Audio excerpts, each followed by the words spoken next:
தெய்வத்துடைய பரிசுத்த நாமங்களுக்கு மகிமை உண்டாவதாக. பரிசுத்த ஆவியானவரை குறித்து தினமும் ஒரு காரியத்தை பார்த்து கொண்டு வருகிறோம். ஏசாயா 60:19 அப்பொழுது சூரியன் அஸ்தமிக்கும் திசை தொடங்கி கர்த்தரின் நாமத்துக்கும் சூரியன் உதிக்கும் திசை தொடங்கி அவருடைய மகிமைக்கும் பயப்படுவார்கள்.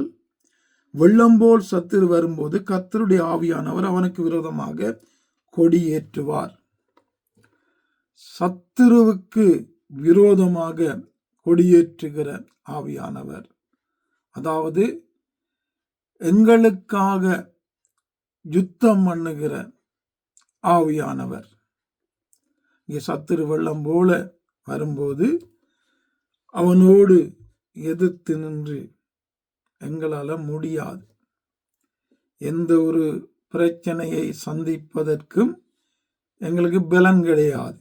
அதை மேற்கொள்ளுவதற்கு, அதில் வெற்றி பெறுவதற்கு பிசாசினுடைய தந்திரங்கள், அவனுடைய காரியங்கள், அவனுடைய சூழ்ச்சிகள், அவனுடைய வேலைகளை மேற்கொள்ள எங்களால் முடியாது. எங்களுடைய பலத்தினால முடியாது.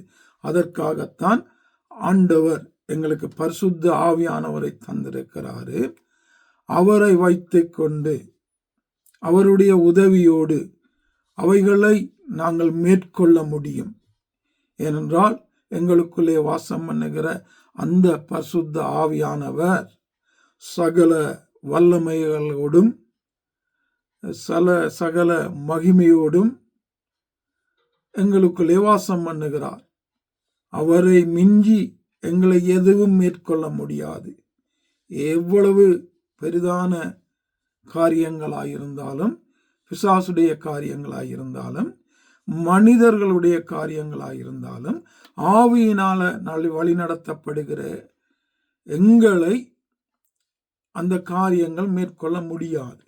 அதிலிருந்து எங்களை தப்பித்து கொள்ள வைப்பதற்கு, அதிலிருந்து எங்களுக்காக போராடுவதற்கும், எங்களை அதை மேற்கொள்ள வைப்பதற்கும் தான் ஆவியானவர் இருப்பதன் இன்னொரு நோக்கம்.